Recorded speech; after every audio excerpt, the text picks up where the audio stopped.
What's up, everyone? Today's wine text is the Amapola Creek by Richard Arrowwood 2015 Cabernet Sauvignon from Sonoma. So there's a couple of things that go into this wine that I think are really important and definitely make it probably, in my opinion, the best California Cabernet that we've done so far. So Amapola Creek is one of the biggest names in the area due to the fact that Richard Arrowwood is not only the owner but also the winemaker here. He spent over 50 years within Sonoma really putting together his thoughts, his skills, and his techniques and trying to figure out how to make great wine, and then finally opened up this project and is making some of the best wines you can get from Sonoma, which is, some of you may know, right next to Napa Valley.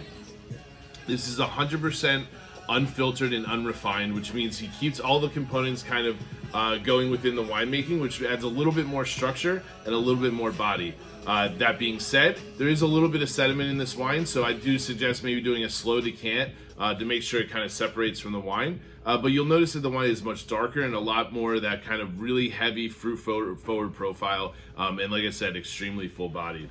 One of the biggest things I want to bring up about this wine is the discount we're doing on this wine is unreal. You cannot find this wine at the price that we're going to sell it for pretty much anywhere. And then on top of that, it's got a 94 point from Robert Parker's Wine Advocate, which is known to be one of the strictest reviewers of wine out there. And to find 94 point cab under $30 is literally impossible. I don't think in the years that I've worked in wine that I've ever seen something of that quality at this price point, especially reviewed by them for sure. So I just want to taste it with you guys. Again, this is Sonoma, which I kind of find sometimes Sonoma to be a little bit lighter than Napa Valley, but if I know anything about Richard Arrowwood, this is going to be pretty similar. Very, very heavy, very, very full-bodied. So on the color itself, I don't know if you can see it, but it's pretty dark. I mean, I can't see through it at all. On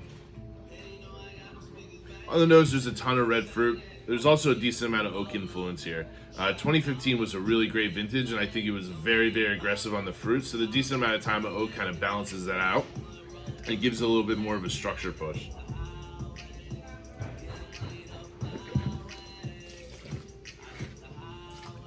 This is a massive wine. I think the alcohol level being as high as it is and being as young as this wine is makes it a pretty aggressive, full-bodied cab in a very, very good way. If you're going to open this now and drink it, maybe for the holiday coming up, I definitely suggest decanting this at least an hour before drinking it. And 2015 was a great year within Sonoma and Napa Valley, actually. And I don't see a problem saving this wine for 15 years. This wine's super, super tasty, ultra delicious, and I think you guys will be overly impressed for the price point that you're going to pay. Enjoy.